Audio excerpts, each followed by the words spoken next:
Queridos irmãos e queridas irmãs, no exercício da Evangelho-terapia, temos buscado praticar os ensinamentos do nosso Mestre Jesus. Ainda que no nosso dia a dia, em muitos momentos, nos passe desapercebido a presença dele, do nosso Mestre. Não vamos deixar de buscá-lo, porque quando nos passa desapercebida a presença dele, tem algo que não está bom, porque não deveríamos deixar que a presença do nosso Mestre, não poderíamos deixar que a presença dele não fosse clara para nós, né? Seus seguidores.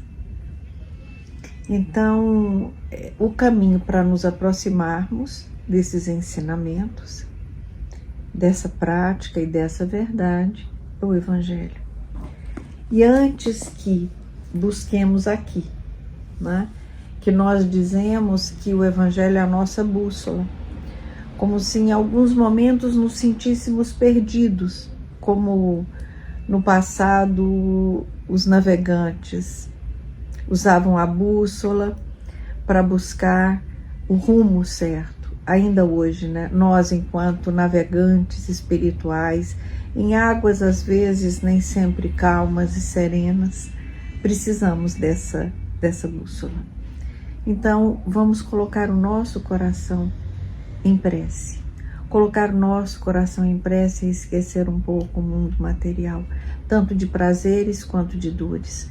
Que nesse momento eu consiga afastar o meu pensamento daquilo que me traz euforia, alegria, mas que eu também afaste o meu pensamento daquilo que me traz dor e sofrimento, para que eu possa simplesmente admirar a vida que eu sinto em mim agora, nesse instante, e agradecer, porque esta vida é o caminho para a evolução do meu espírito. É por isso que aqui encontramos tantas oportunidades e que na maioria das vezes chamamos de dificuldades. Então vamos aqui pedindo ao nosso anjo guardião, ao nosso mentor, que nos auxilie para que possamos abrir o Evangelho e encontrar aqui a mensagem, né, o alimento para a nossa alma, o alimento que estamos necessitando.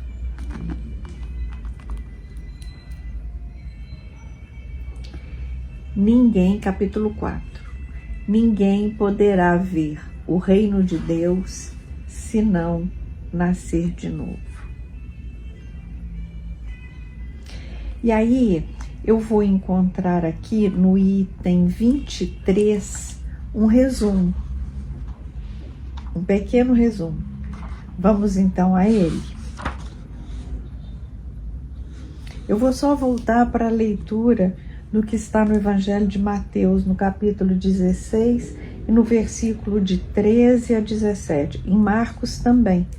Nós vamos encontrar no capítulo 8, no versículo 27 a 30.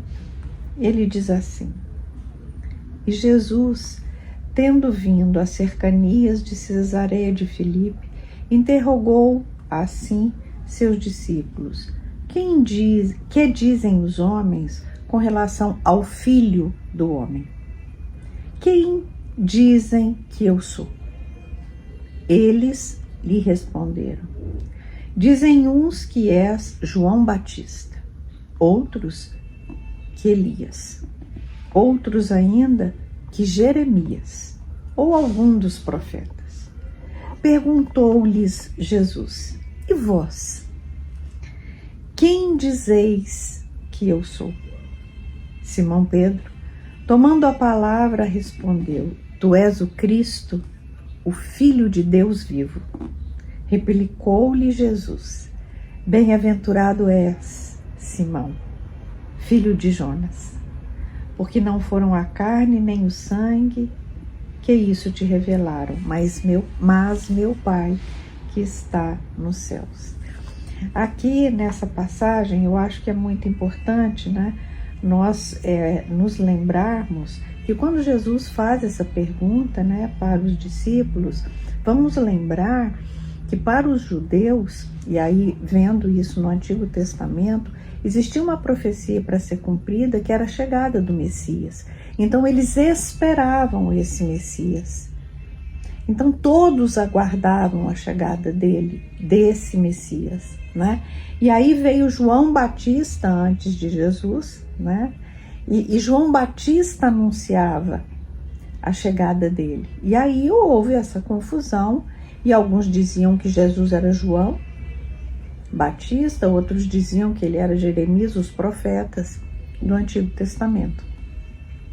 E aqui é quando começamos, então, né, Jesus começa a nos falar sobre a reencarnação, né? E olha o resumo, que é o item 23. Em resumo, 4 alternativas se apresentam ao homem para o seu futuro de além-túmulo. Primeiro, o nada. Então nós temos 4 caminhos. O primeiro dele é o nada. Eu nasci, morri, não acontece, e vou para o nada, deixo de existir. O nada, de acordo com a doutrina materialista. Então os materialistas dizem isso, não, a vida é só aqui. Quando acaba, acabou tudo, não tem mais nada, não resta nada. Isso é um caminho, uma alternativa. A outra é absorção no todo universal, que é a doutrina panteísta, que depois que nós morremos, nós somos reabsorvidos pelo universo. A terceira alternativa é a individualidade, com fixação definitiva da sorte, segundo a doutrina da igreja. O que significa isso? Eu nasci, aí eu fiz tudo direitinho, eu posso ir para o céu, eu fiz tudo mais ou menos, eu fico ali no purgatório, eu não fiz tudo errado e vou para o inferno para todo sempre. Amém. E a quarta alternativa é a individualidade, com progressão indefinida, conforme a doutrina espírita. Então, é que eu sou responsável pela minha evolução. Aquilo que eu fizer aqui e como eu faço vai determinar o lugar que eu vou estar. E continua. Com as duas primeiras, com a do materialista, que é o nada, né? Ou com a absorção no todo universal, os laços de família se desfazem por ocasião da morte. Então eu amo meu filho de paixão, amo minha filha de paixão, mas aí depois tudo vira nada. Então amei e não acontece nada. Amei e não faço nada com esse amor e nada deste amor. Não havendo nenhuma esperança de as almas se encontrarem futuramente, né? Porque se é o nada, eu nunca mais vou encontrar com aqueles que eu amo. Então, tanto o materialista quanto a doutrina panteísta, não adianta nada eu ser filha, ser mãe, ser irmã, porque eu não vou achar, não vou encontrá-los, vai tudo virar nada. A terceira, né, é que eu vou ter um lugar, né, eu posso ter a sorte de ter condição de ter uma vida boa, então eu vou para um lugar bom. Se eu não tive, eu vou para um lugar ruim, porque aí a vida só me deu chance de fazer coisas ruins. Então, aí há a possibilidade de se tornarem a vida desde que sigam para a mesma região, que tanto pode ser o inferno ou o paraíso. Então, eu vou encontrar com alguém que seja como eu. Se foi bom, estamos no céu. Se foi mais ou menos, estamos no purgatório. Se foi ruim, foi para o inferno. Agora, aquele que eu amei e foi para o céu, eu nunca mais vejo, caso eu não vá para o céu. Também não parece justo. E aí, com a pluralidade das existências, inseparável da progressão gradativa, há a certeza na continuidade das relações entre os que se amaram, e é isso o que constitui a verdadeira família. Então, nós espiritistas, nós sabemos que hoje, quando eu nasci nessa família, que eu amo, que eu sou grata, né? Então eu tenho uma mãe biológica, um pai biológico, uma mãe do coração, pais do coração, eu tive mais que um. Então essa família eu vou reencontrar. Com eles eu aprendi, com eles eu cresci, com eles eu evoluí, né? É o que eu espero. Mas é minha, eles me deram isso, mas sou eu que vou determinar o caminho, o lugar que eu vou conseguir chegar, através das minhas intenções e das minhas ações. Então eu vou semeando aquilo que eu com certeza terei que voltar para colher. Assim é, né?